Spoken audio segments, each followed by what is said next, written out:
Previously on agentpalmer.com, it's almost the end of the world as we know it. Incredible edible egg campaign proves the power of the pitch, and since last episode, I've been trying to think of my movie moment.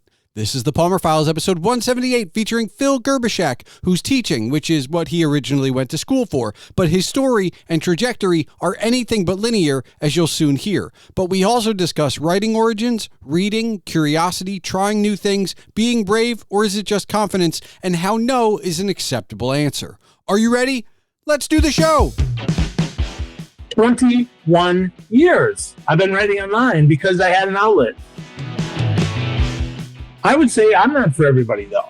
You're not for everybody. None of us are. And I think that's okay. I would argue the world would be better if we could all do what we wanted to do instead of what we have to do. I hate to say this, Jason, but I almost don't have any goals anymore. I just kind of live. I remind myself of that every day. I am built to do hard things. Like, how do you do so much? I just do. Well, how does that happen? It does. Hello and welcome to the Palmer Files. I'm your host, Jason Stershik, also known as Agent Palmer, and on this 178th episode is Phil Gerbyshak. I was introduced to Phil by my mother, who sent me something he wrote, and from that, I invited him on the show. And all credit to my mom here, who continues to share stuff with me professionally through her network, but also all the memes she can find, though I don't always react as she wishes.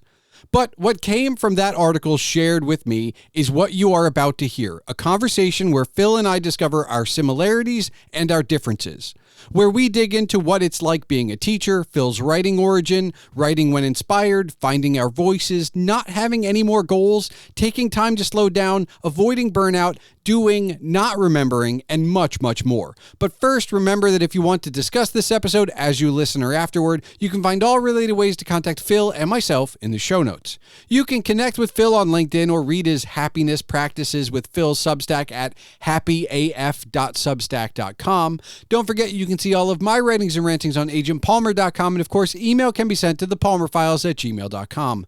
So without further ado, let's get into it. Phil, just a cursory glance at your LinkedIn would have me classify you as a teacher, a writer, and a speaker. Yeah, that's right. Is there one that you would lead with that you're, more... I'm passionate about teaching.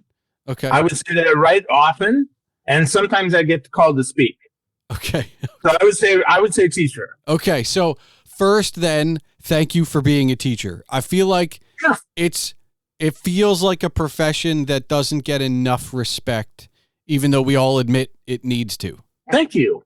Well, I appreciate that. Yeah, it's fun, man. I'm glad to be a teacher. This is my first year, my second semester teaching. So did you always want to be a teacher? Kinda. 29 years ago, I went to school to be a teacher. Okay. I never finished my degree. Magically, 2 years ago or so, I decided, you know what? I think I want to teach again. So I'm going to go and substitute everywhere that I can. Okay. So I substituted at probably 20 or 30 different schools, about every single age range from little kids from 3-year-olds all the way up to high school kids and everyone in between. So I did that. And then magically, I got a job, a more permanent sub job, if you will, for 3 months at a tech school. And I was like, oh, this is interesting. And then they had a job open up. So I applied and I got the job. And I still don't have my teaching degree, but I'm going for it now. And now I'm teaching, and I'm certified to teach because of the program that I'm in. I just don't have my degree yet. So what was like was there something specific about like, I want to go back to teaching? Was it just time? I think it was time. I think that it's been a calling for a long time. I've taught adults for a long time. Being a sales trainer, I train a lot of adults. Being a sales enablement guy, right, I train a lot of adults. So I said, you know what, maybe kids is something that I can do full time. Because I'll tell you, man, being on my own is a grind. I like to be part of a team. Okay. And I didn't get that working for myself at all. Even working on a team, I still was often one of just a couple, and we didn't get a chance to really collaborate as much as I'd like. Although at my last job at Bamboo HR, when I worked there, I definitely got to work as a team. and that was fantastic. Moved to Ohio, and that job, unfortunately, had to go away because they weren't licensed to have me in Ohio. So from the last couple semesters and your previous experience, what's easier, adults or kids to I guess impart wisdom to? Boy, I don't know. I think adults are probably a little easier because most adults that pay you good money to learn want to learn. Okay. And so they're really engaged, or at least somewhat engaged.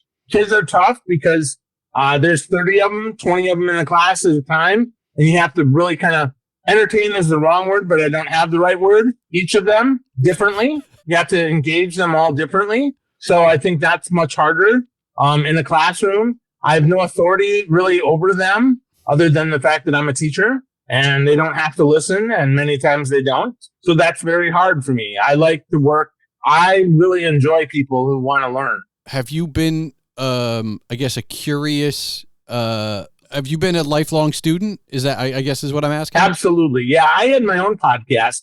I did 550 episodes of a podcast myself because I'm curious. I would talk to people. I mean, I read everybody's book. I would be curious about them. I didn't take any formal schooling, although now I'm back in school formally. But I didn't take any over the last 25 years since I got my degree, but I definitely would consider myself a lifelong student. Absolutely. And so I can ask you this, not too in the weeds, but I do find that maybe more as a podcaster than a blogger, when I read a book that I like, that's modern or contemporary, I go, wonder, like everyone's a potential guest, right? And I do wonder how much that it doesn't color anything, because I don't have any expectations that like best-selling authors are going to say yes. You know, it's fine. I'm not afraid of rejection. You know, if you have a guest run show, you're going to get a lot more no's than you get yeses, right? Yep, that's right. But I do wonder, like, am I clouded a little bit in my judgment in that everybody's a potential podcast guest and everybody's a potential, and anything is a potential post for the blog. Like everything's, I don't like the word content necessarily, but I'm always looking out for inspiration, and everything could be inspiration. Yep. Yeah, everything. Well, I think that's the curiosity though. You want to be curious, and everything is potentially content. Everything is potentially inspiration, because if we're open to it, everything can inspire us, and everything should change our worldview. I mean, I can tell you, I learn every day, right? I read a lot on Substack every day about AI and about neuroscience and stuff like that I don't honestly know much about. So every day I'm learning. Every day I'm trying to do something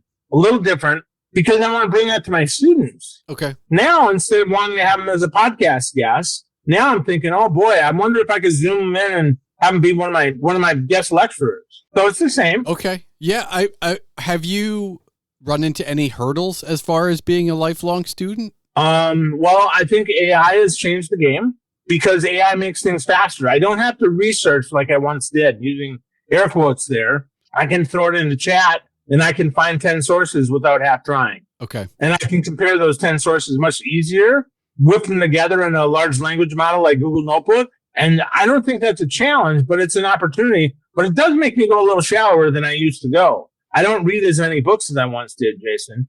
I read a lot more short form, and I put them together to make longer form, but I don't always read the books that I used to read. And that's in the last year. That's frankly because I just don't have time now as a teacher. Do you miss it though? Yeah, of course I miss it. I mean, there's still some books. I've got Hope is the Strategy. I got Wiley to send me a copy of that. I'm gonna do I'll do a written interview with the author of the book. But yeah, I miss it, man. I miss being able to read a book a week.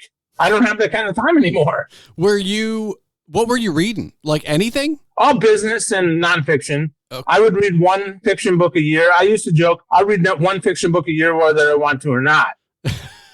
What, is there a reason it just doesn't speak to you, or? I think I'm always trying to put what I learn into practice. Okay. And I don't know that fiction allows me to do that as well. Or, certainly it cultivates the creativity in my brain. Absolutely. It just doesn't necessarily create content that I can then deliver to somebody else. Yeah. I mean, I guess having a blog and being able to review any book kind of gives me that outlet, so to speak. So it doesn't really matter. I mean, right now I'm trying to read all the books in my house, which is a challenge because I was one of those people that was a collector of, like, I was a reader, but I was a collector of books. Guilty. And so now it started during the pandemic when I was like, I would like to save some money. Who knows what the future holds? So I'm not going to buy any new ones. I'll read what I've got, which is admittedly quite a bit. And so I'm bouncing between fiction and nonfiction as a way to break it up, but I do have an outlet regardless, right? Like I could just review every book, so it doesn't, like, I don't have to worry about it. But I will say, and I wanted to ask you, because I know you do write about the books that you do read, I find that maybe now, look, and I'll admit, maybe it's being 40, maybe it's being older. I can write a book review or commentary of something I've read now, and I feel like I'm finally comprehending it better because I take notes while I'm reading, because I look back over those notes and then try and put into words to tell you, like, hey, Phil, this is what I think this book is. You know, maybe you'll like it, maybe you won't. I feel like this is what I was supposed to be getting when I was in high school, that I could never get my head around it then.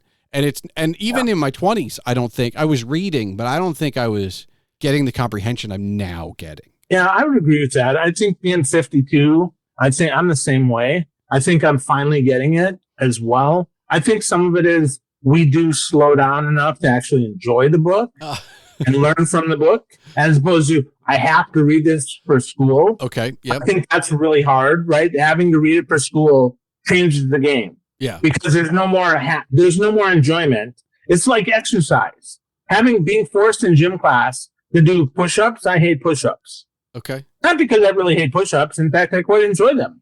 When I get to do them for fun, when I used to get to do them in the Navy, when it was competition, that was fun. But in gym class, I don't like that so much. And I think it's the same way with books. So let's switch from the written word of consuming it to writing. You have been prolific, is a word I would use, on whatever platform you happen to be on, because I know you've jumped around a little bit. Were you always a writer? Was that always a thing? No. I think there was 20 years where I didn't write anything. When I was growing up, I wrote to try to write. I remember going into Mrs. Games' class, getting a copy of the sonnets by Elizabeth Barrett Browning and Robert Browning, and learning to write poetry to try to impress girls. Okay. So I remember that. I had a creative writing class. Mr. Murray taught me a whole lot about writing, about creatively writing, getting prompts. I had a class in college about that, but then I stopped because I didn't have anywhere to write. I didn't think I had anywhere to write. And then when blogs started out, I remember it's 21 years now I've been writing online, Jason. 21 years I've been writing online because I had an outlet. I had a blog and I could write. And I'll tell you, at first I was afraid of my own voice. I didn't write my own stuff. I would write commentary about books that I'd read. I would take a quote from somebody else and I'd give my take on a quote, but that's not writing like I do now. Now I just write. I don't need anybody else's commentary to write. Now I can just write, and I feel really fortunate about that. But that's a long answer to your short question of, have I always been a writer? I don't think so. No. You and I are similar in that when you started, I was just getting out of college, and in college, I wrote for the college paper. So I had an outlet of some kind. Cool. And some of it was hard journalism, and some of it was soft journalism, and some of it was sports, and some of it was editorial. And that was probably my last outlet until I started the blog. Because in between there, to your point, I mean, yeah, blogs existed, but it wasn't until I decided to start one that I had an outlet, right? And so there was that dark period, I guess, where I wasn't a writer. And then starting a blog, I think I found my own voice a few years in. I mean, obviously we don't. I started similar to you, right? Like, here's an idea, here's a thing I want to share. And now I can do a little bit more if I want. And I don't want to, I want to say lazy because it's the only word that pops into my head. It's not lazy, but I am a strike while the iron's hot kind of a guy. So I am lazy in that if I don't have an idea, I won't be writing. I'm not forcing myself to. Right. But you're not Seth Godin. Yeah, I did read Seth Godin, actually. But you're not Seth, right? No. Seth writes every day. Oh, yeah. Practice, Anthony and Reno, to write every day is their practice. That's not my practice either, Jason. Okay. Yeah, I think what Stephen King is the same thing. Just write for 4 hours every day. It's like, that's fine. Right. And I made an attempt because I have a friend who swears by journaling. Okay. And I tried it for a full week. And I may try it again, but my approach at that time was put some time aside where this is all you're going to do. And you're going to sit down and you're going to write. It doesn't have to be for the blog. It can be, but it doesn't have to be. It could be just getting thoughts out, whatever.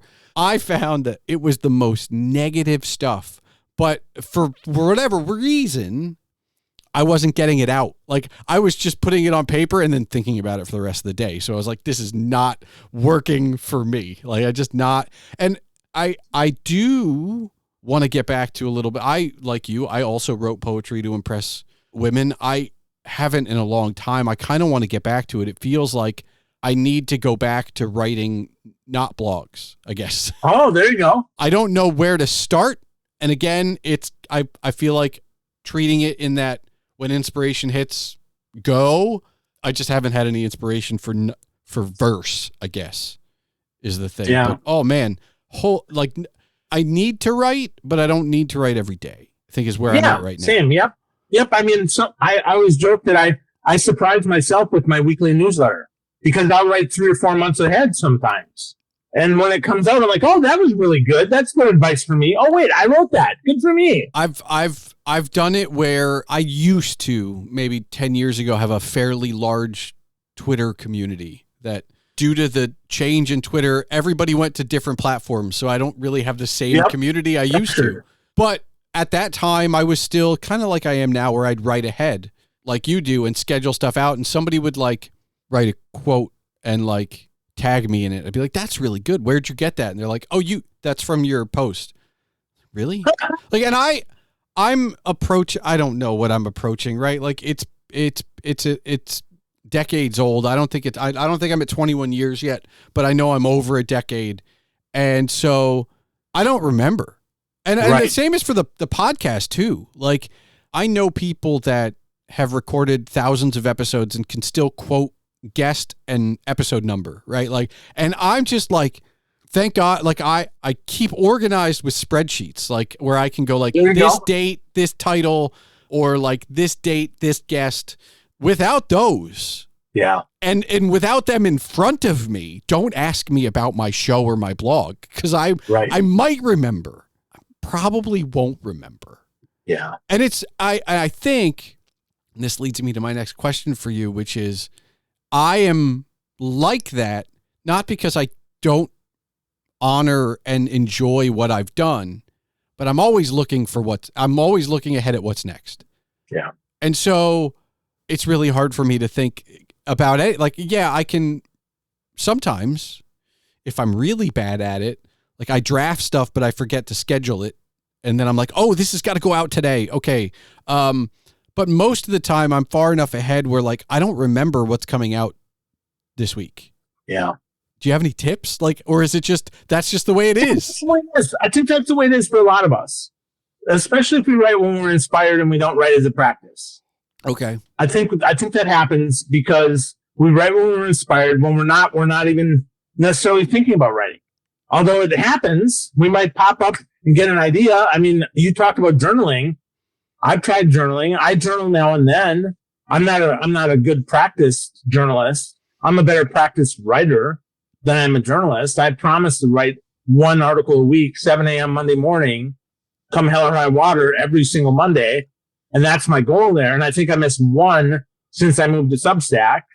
So I think that's there because I wanted to write 2. I was writing Mondays and Thursdays. And then I realized that my drop off between Monday and Thursday was high. So I'm like, well, forget it. I'll just write Mondays. But, to your question there, I really don't think that there is a way, unless you just remember everything, what someone said. I mean, I can't even remember the name of I know that I had someone on my podcast. I can tell you that, but who they are, like what they wrote about, like what book they were talking about, especially because most of my folks are authors. I don't remember which book they were pitching when. Okay. So I've had Tom Peters as a guest 3 times. He's probably my all-time favorite guest. I've had Seth Godin a couple times as well. Love Seth. He's probably number 2. I've had him a couple of times. What did I talk about with him? I don't know. I was just in the moment. I was really present with them. And I wanted to make sure that I honored the time that I had with them, as opposed to trying to memorize it so that I can show off and say, when Seth was on my show, he said this. I don't ever want to be that guy. It's really in a separate world. Like that's one of the reasons that I'm getting in as far as like networking these days, where I can't come up with anything fancy to lie about because I can never remember what it was. So I just tell the truth. Yeah, and this is a conversation that's probably going to be going on, or a theme within the podcast for a while, because I talk to a lot of different people. And when we get to here, I always say, like, the thing about it is I am comfortable with, I don't know. And I know a lot of people aren't. And that's a thing, but I am. And so while it's disappointing to people when they ask, like, how can I help you? What do you want to do? And I say, I don't know. I know at least I'm being true to myself. Like, no, Phil, I appreciate that you're asking the question, but I don't know the answer. So I'm not going to lie to you and say that I want to be a writer, as an example. Right. I'm just going to say I'm not sure. And so, but this is the thing that keeps going around in my head, and over the last few episodes and even just the last few conversations I've had in my personal life, I think that because I'm like a full-time student all the time, and I'm always reading stuff, but I'm always challenging myself in books that I wouldn't normally read. Look, if you read all the books in your house, you're going to read some stuff that you are wondering how it got in your house. Okay. And that's kind of the fun of it, but I'm comfortable not knowing. And that's kind of why I think I'm always searching and always looking and going further. But I understand that's not for everybody. Right. Yeah. I would say I'm not for everybody, though. You're not for everybody. None of us are. And I think that's okay. And by that, I mean, how you do things and how I do things are not how everybody needs to do things. It's just how I do things. Yep. And it works for me. I'm much the same as you. When people ask me how they can help me, I actually have moved to, I don't know, to, you know what? I don't have anything right now, but if I did, I'd let you know. Okay. So, because frankly, I don't have anything right now.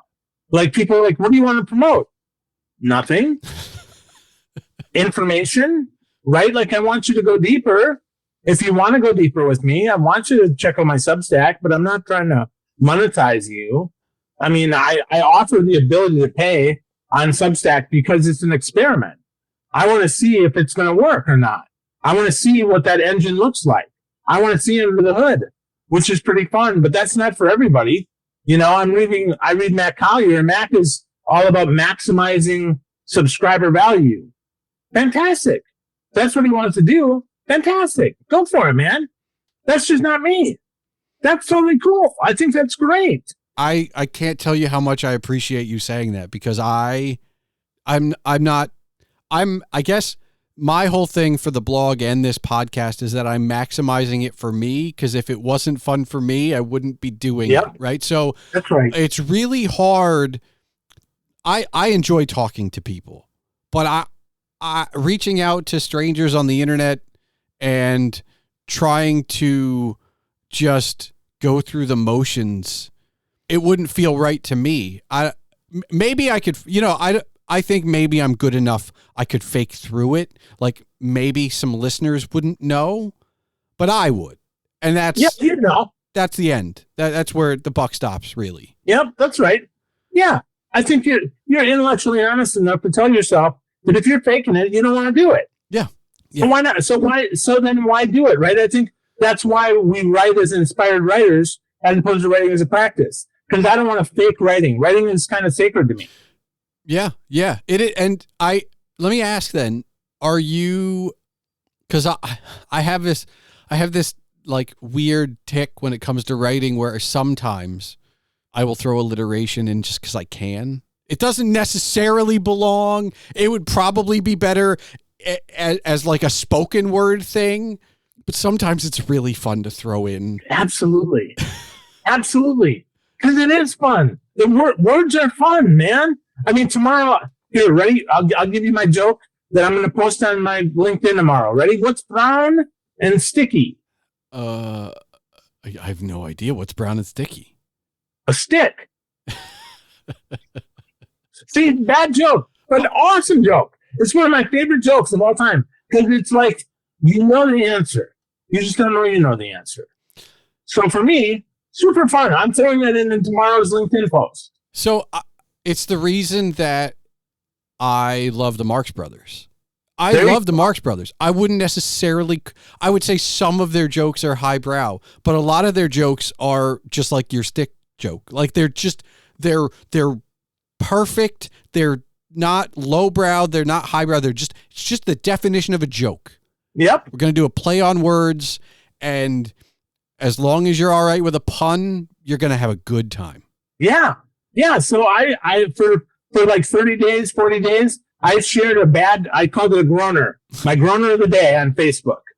And some of my friends were like, oh boy, here we go. Some of my friends laughed. I don't care if you laugh or not. It's for me. I'm laughing. I think that it's one of the disservices of the current, I guess, God, I hate to use the word meta in this context, but as far as people that make things on the internet, as they're not there are less of us, you and me, than there are people out there that are just going through the motions because I have to do this. Yep. I think overall, I'm going to get on a soapbox with my generalization here. I think the quality of things on the internet would be better if people did it because they wanted to and not because they felt they had to. Yeah, I would agree. I mean, I think I would argue the world would be better if we could all do what we wanted to do instead of what we have to do. Oh, well, yes. Yes. We can't. So therefore, we have to put up with some of the sludge. Yeah. And I think that's okay. Some people, I just try my best not to read them. Yeah. Yeah. And you know it when you see it's. Oh yeah. It's like what that famous definition of pornography, right? Like I'll know it when I see it or whatever. That's right. And I think it's the same of, when people are going through the motions, you can tell. Yep, that's right. And then you just put it aside. So what you have written books, you have been a speaker, you are a teacher. Like what's left? What have you not done? So I haven't hosted a formal radio show. I have been on TV though. Okay. So that's been fun. I love that. Haven't hosted a formal radio show yet. I have been on a sports talk show. Okay. That my buddies created. So kind of a smaller one, but that's fun. Let's see. What have I not done? I don't know, man. I don't know. And I say that I would have told you that before I started teaching though. I don't know what else there is to do, but I'm sure I'll find something. Because my goal is to teach for 15 years. I'm going to teach till I'm 67. And if that works out, great. And if not, then great. But I'd really like it to work out. I'm really enjoying it. I'm learning every day. The kids are fantastic. They're incredibly challenging. The administration is spectacular. I've got great coaches to help me. But what's next for me, or what else could I do? I don't know. Whatever's out there, I would like to do. I mean, maybe I'd like to get paid to host a show. Okay. I don't know. Because I've gotten sponsors to host the show. I've got paid a little bit. So I guess that counts, right? I'm paid to be a host. Never got paid to be on TV yet, but I've been on TV lots of times. Back home in Wisconsin, when I want to go on TV, I message them with a show idea, and if it's good enough, then they put me on the show. Nice. So that works out pretty well. And so far, so good. They like me on the show, so I'm keep coming back. And then works out okay. Let's see. What else might be next? I always said that I wanted to traditionally publish a book. I don't know if that's the case anymore. I used to want to buy a lava orange Porsche. I don't anymore. Okay. It's of no interest to me, but I'm sure there'll be something. I mean, I hate to say this, Jason, but I almost don't have any goals anymore. I just kind of live. Well, no, that goals to be the best. But that's not. I don't see that as a problem. I see that as something that to aspire to. I mean, honestly, I might be having heard you say it like that. Maybe I don't have any goals either, because I am just here. And I have conversations with people. I meet new people. Sometimes I get a new idea. Sometimes I don't. I'm lucky in that I'm surrounded by talented people. I'm unlucky in that those talented people are super busy. So even if I have a great idea for them, it's probably not going to happen for a while, right? And I understand that. But I can have a good idea and give it to somebody else. I'm not beholden to it's my idea, so I have to do it. And so I think the idea of not having a goal is fine. I'm taking what comes. But I don't know that I could have said that 5 years ago or even 10. Well, same, right? I wanted a Lab Orange Porsche until the last couple of months. And then I'm like, you know what? I'm really fine not having one. I really wanted a house on the beach. You know what? I'm really fine not having one. I can go rent a house on the beach and spend a week there if I want to. You could probably even rent the Porsche. And I probably could rent the Porsche, right? Depending where I am. Yeah. Absolutely. Which is really crazy to think about. Like I can get that hit for a week instead of getting it for a lifetime. Yeah. So spend $97,000 on a brand new Porsche. Instead, I can drive one for a week for $1,000. Yeah. Or whatever. Yeah. What was it about the Porsche? Just orange is my favorite color, first of all. Okay. Love that. And the Porsche goes really fast. And I like speed. All right. I really do. So, you put them together and lava orange only comes in a Porsche. Okay. So I'm practical sometimes. I was actually hoping that it would come in their SUV, but you have to get a custom paint job if you want it in the SUV. Okay. So because an SUV is more practical. I like to be able to haul stuff around. I like to be able to be comfortable. I don't want to be crammed in a sports car, Yeah. So I actually talked myself out of wanting a lava orange Porsche because, like I said, it's too cramped. It's too fast. I'm going to get in trouble, and I don't like to be in trouble. That's no fun for me. That's just me. I mean, I feel like my days of being in a sports car, like I recently, because we had a kid, and my old Mazda 3 was 20 years old or 18 or it could vote basically. And I was like, all right, it's time to give this up and get like an actual SUV. But I remember my car before that was a boxy old Jeep Cherokee that shouldn't go past 85, but I had that thing up to 110. It was like the Millennium Falcon. Like it would shake at a certain speed, but it would still go. Yeah. Yeah, I think a sports car is probably not something I should aspire to. I also can't be like if I could do that in a Jeep. What can you do in a Porsche? Yeah. Yeah, and it's no. So let me ask then. You like speed, and we've talked about a lot of things that you are doing and have done. Do you get a chance to slow down? Is that a regular occurrence? I do now. Yeah. I take my time after school. Most days I plop. Because I'm wiped out, man. Kids drain me, man.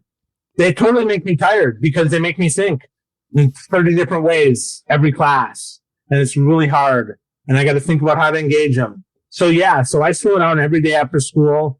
Almost every day I take a nap, slow it down, take 15 minutes, 30 minutes, an hour nap. That's really important. My parents are older now, so I take more time for them as well. Okay. They're 6. My mom is 6 hours away. My dad is 9. So I drive to see my mom. I drive to see my dad whenever I can. I'm going to take my spring break probably and spend time with them and be with them for a couple days over spring break because I know they're not going to be around. My dad's 79. My mom's 75. And I feel really grateful that they're still healthy, still around, still want to see me. Don't have any dementia or Alzheimer's, knock on wood, right, so far. So that's how I slow down.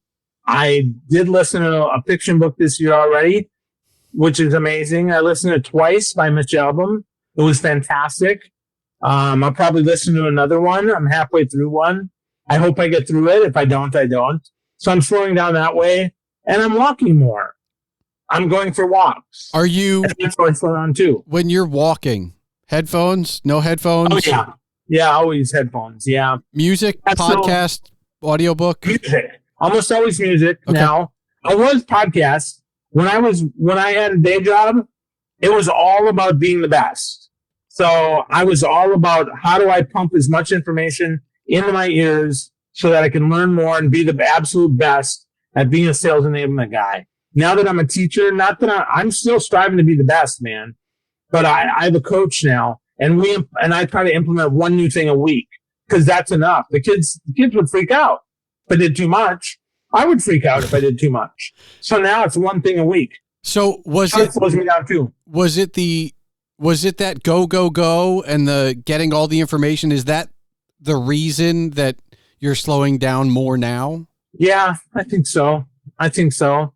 I was really in capture mode all the time, trying to be as smart as I could. I mean, to your point about being able to review books, I got more business books than I can shake a stick at, man. Oh my gosh. Like any author, Harvard Business Review sends me their books. I get Felicia Sinusis sends me books from, Positive Burke sends me books. I get books from Kate Hendricks. I can get books from pretty much anywhere business related because I had a podcast. And I was trying to pump them all into my head, man. Well, now I'm like, let's not do that anymore. Let's really try to experience this learning. I'm not taking on new projects for work. People ask me, so if somebody called me and asked you to speak, would you do it? I can honestly say I don't know. I don't think I would. Okay. I'm pretty happy not doing it. Is this I guess if I went back and asked you, and if I took what we just talked about mm-hmm. and I sat you down 10 years ago and had you listen to it, would you believe it was actually you? No way, man. No. I was go, baby. I was go, and I was networking all the time. I had events. Oh my gosh. And I would throw events to make sure that I had people in them. I mean, Jason, my 40th birthday party, I had 300 people at. My going away party when I left Milwaukee 15 years ago, is it 15 now?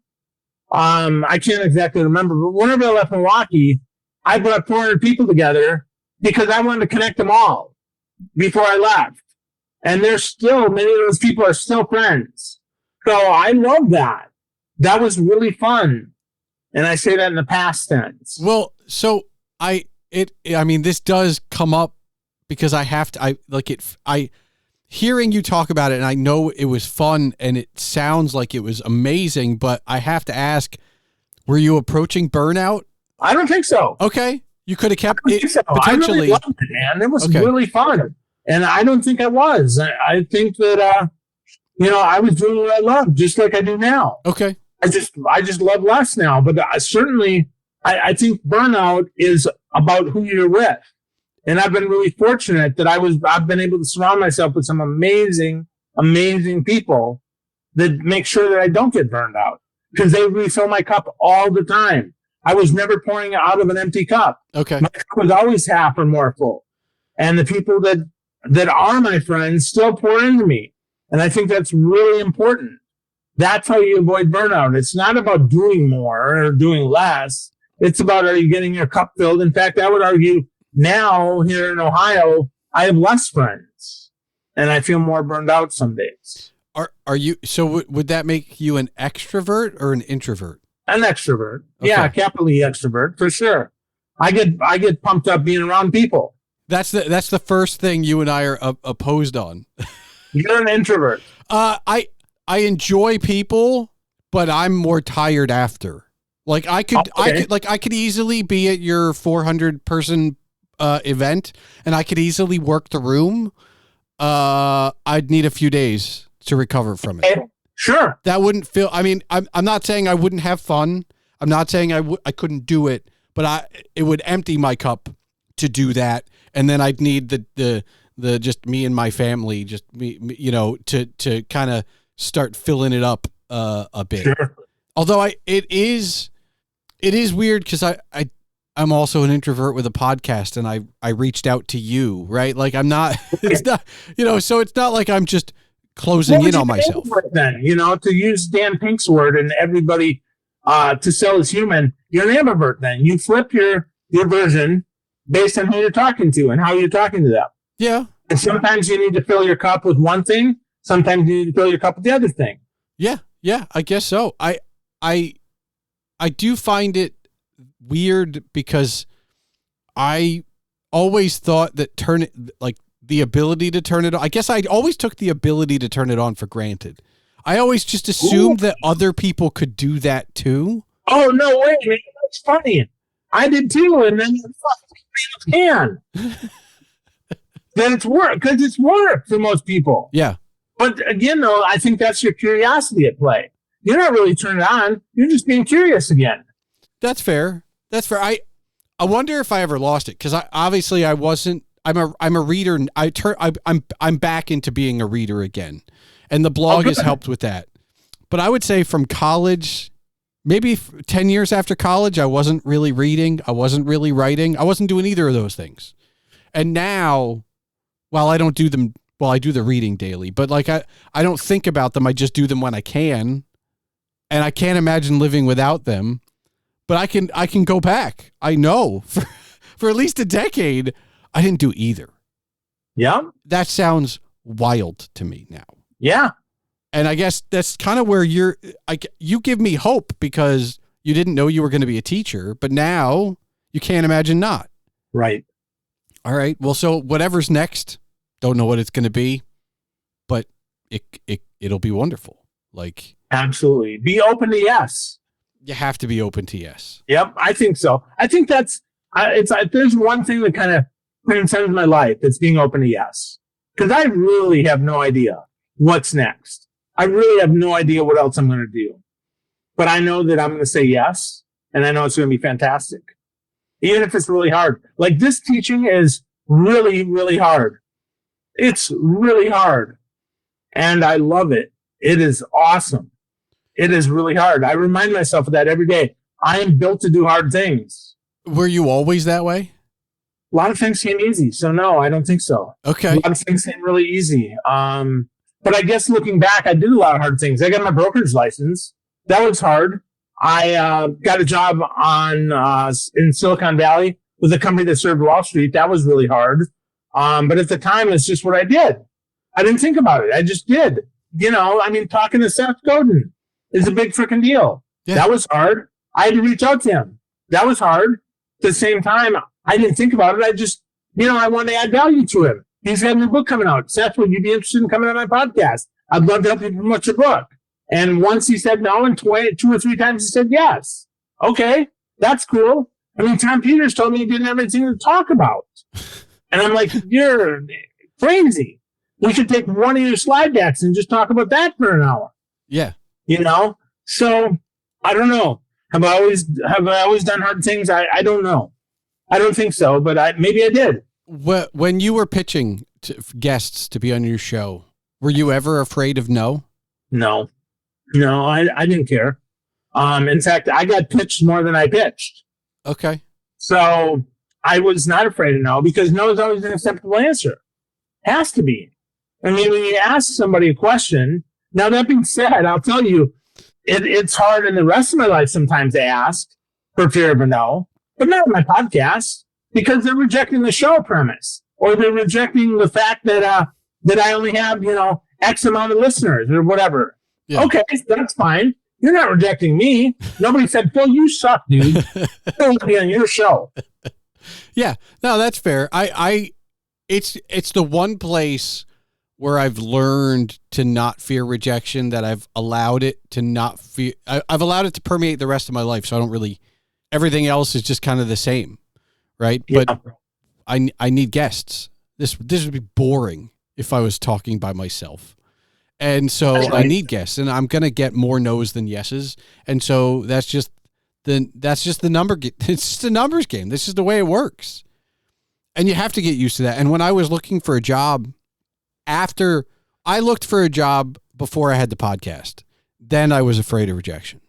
Looking for a job after you have a podcast, Yeah. that's guest based that you get so like, I'm so used to the word no. I don't even ask why. It doesn't bother me at all. And when I was looking for a job, for me, the hardest part was the ghosting. No was one. No is wonderful. I celebrated no. In fact, even to this day, when I pitch or just ask somebody to be on the show, a no.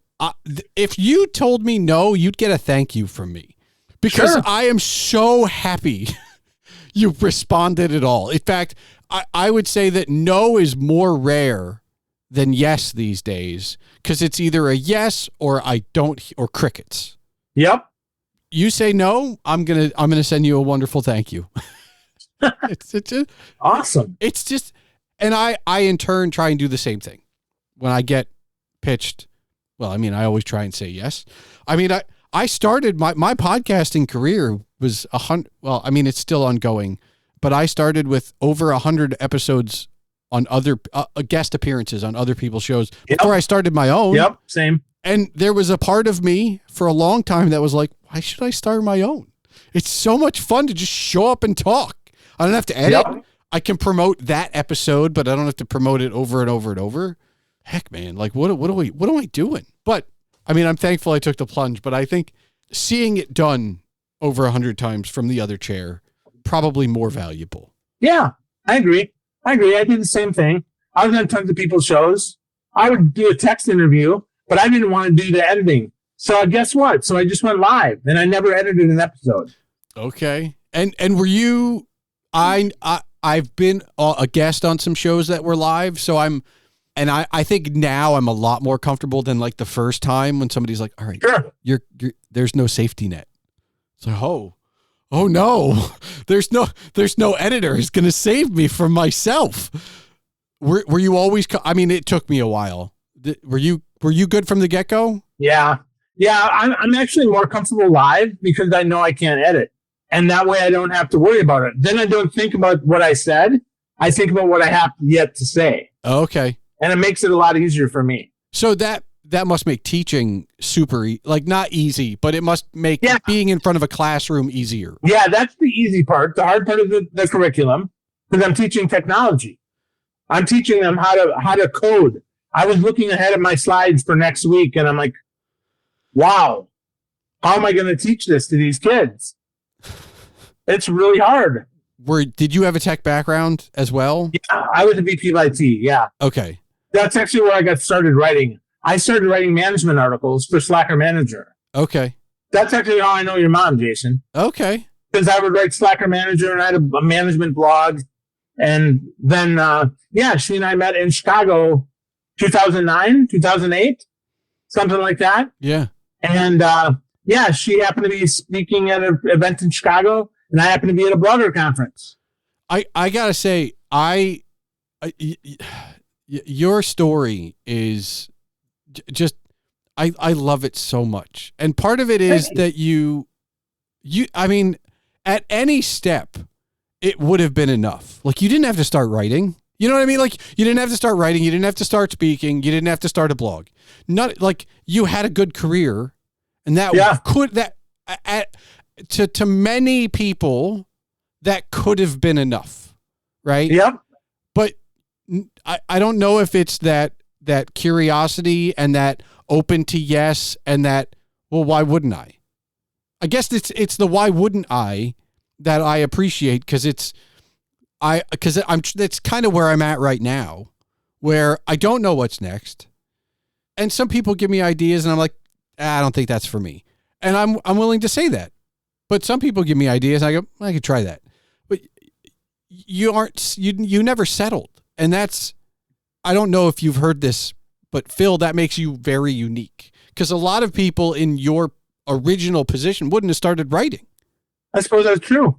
That would have been enough. That would be where they were. They would have moved up or moved over to another company. They would have stayed a VP until they could have gotten promoted to CEO or executive or president.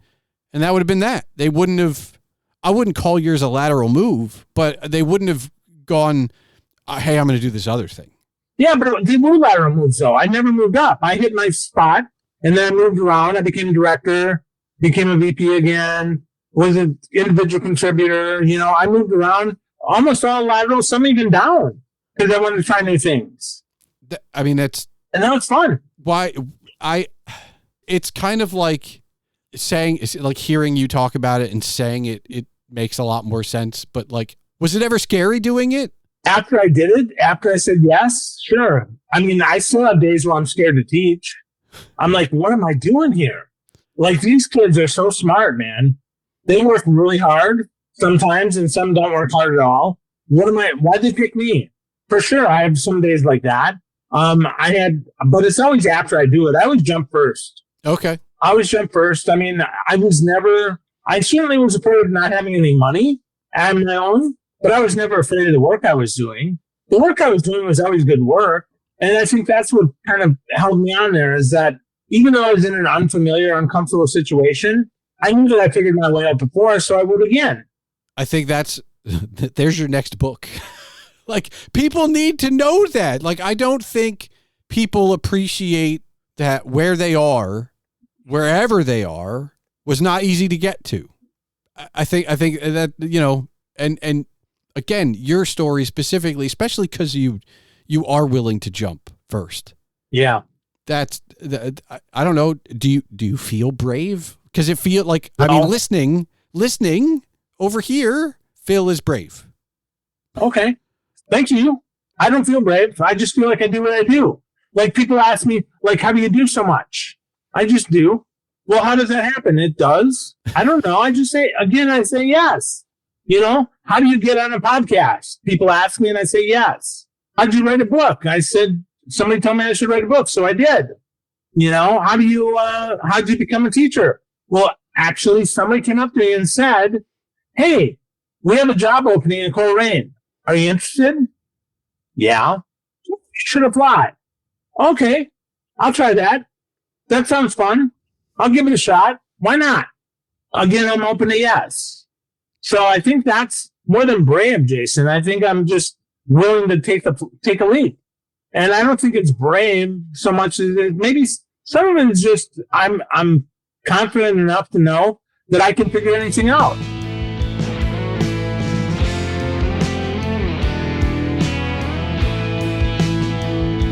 Things I knew before this conversation that Phil helped me reiterate: no is an acceptable answer. If you're faking it, you don't want to do it, and you should be open to yes. But what I wasn't prepared for was the part of our conversation about not having goals anymore. And I have to say, since this was recorded, that thought has comforted me. It isn't that I have no ambition, but I'm doing what I want to do. I take chances, things happen, things don't happen. I continue to be able to create in addition to fostering the relationships I have and filling my cup as necessary. Perhaps not having goals is a temporary state. It took Phil a while to get there. He no longer dreams of driving a lava orange Porsche, but maybe something new will arise and you just know he'll be open to it. Perhaps I'll also arrive at some new goal in the near or distant future, but for now, remember this: it's okay to be happy where you are. The unending grind of hustle culture doesn't allow you to breathe unless you get out of hustle culture. And while Phil says you should be open to yes, he's finally out of the hustle. He's burnt himself to a crisp and has come out on the other side. And if you've been listening to this podcast for more than one episode, you know that others have seen their way through burnout too. It's not hopeless. Just remember, you can do it. You just have to be open to it. So, be good to yourself. And remember that everything isn't for everyone. We all have our own things, and that's okay. Thanks for listening to the Palmer Files, episode 178. And now for the official business. The Palmer Files releases every 2 weeks on Tuesdays. If you're still listening, I encourage you to join the discussion. You can find all related ways to contact Phil or myself in the show notes. You can connect with Phil on LinkedIn or read his Happiness Practices with Phil Substack at happyaf.substack.com. The music for this episode was provided by Henno Heitur. Email and comments can be sent to this show at thepalmerfiles@gmail.com. And remember, your home for all things Agent Palmer is agentpalmer.com.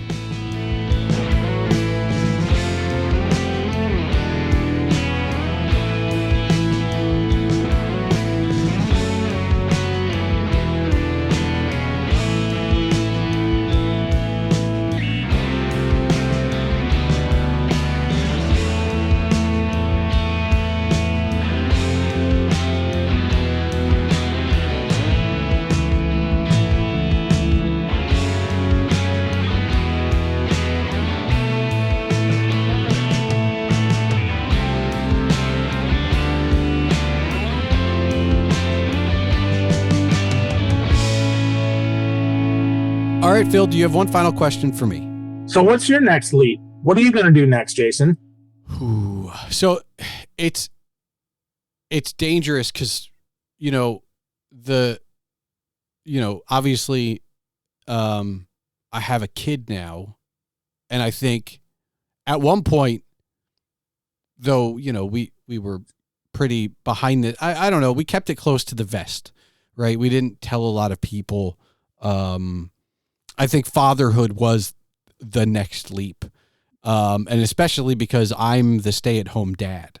And so I am, adjusting. I mean, I never realized how set in my ways I was as far as like routine until you're taking care of a little baby who then becomes an infant, who then whose routine, who likes routine, but it changes from this month to this month or from this week to this week. And so I'm not sure what my next leap is because at the moment I'm just trying to keep up. Yeah. And it's a challenge, and I think it's a similar thing to and I know we're not into the language development yet, but while I'm excited to get there, I also know that I'm going to be taking a leading role in language development. And so I think that's probably my next big leap. And then obviously the idea person in me is like, but don't force the kid behind the mic yet. Like, we can wait. There will always be time. But in my head, I'm like, ooh. So you leap every day then. I mean, it feels that way. It was a lot easier before the crawling, right? Like before movement and motion happened, when it was like, all right, you're there, I'm here, okay. Like that. And now movement happens, as we're recording this, it's warming out, so we're getting outside.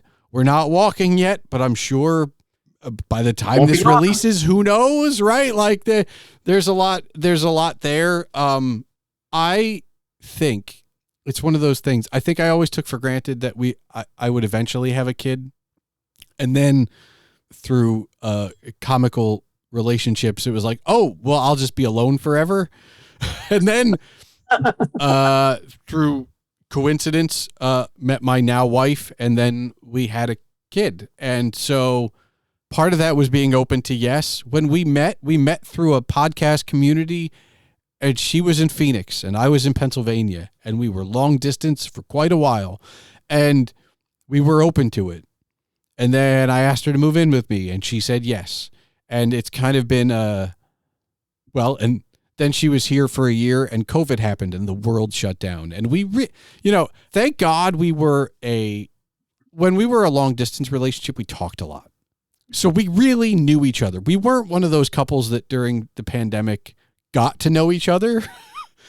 There wasn't much we hadn't turned over in each other, so to speak.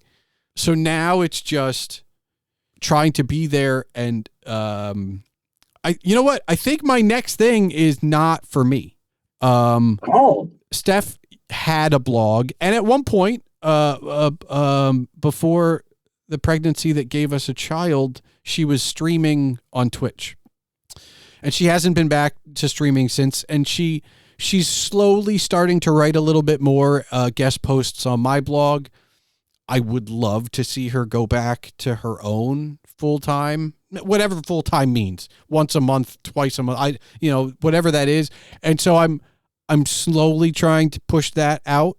At the same time, I'm trying to get other friends to do other things. I have a podcaster who went on hiatus who I'm trying to get back on mic. Or, for right now, my next big thing has a lot more to do with pushing other people into theirs. Cool. I don't know if that makes me bossy or pushy or inspirational or helpful. Helpful's one. In fact, my buddy Bill, who I'm trying to get back on mic, we met because I was a fan of his, and then I ended up helping on his show.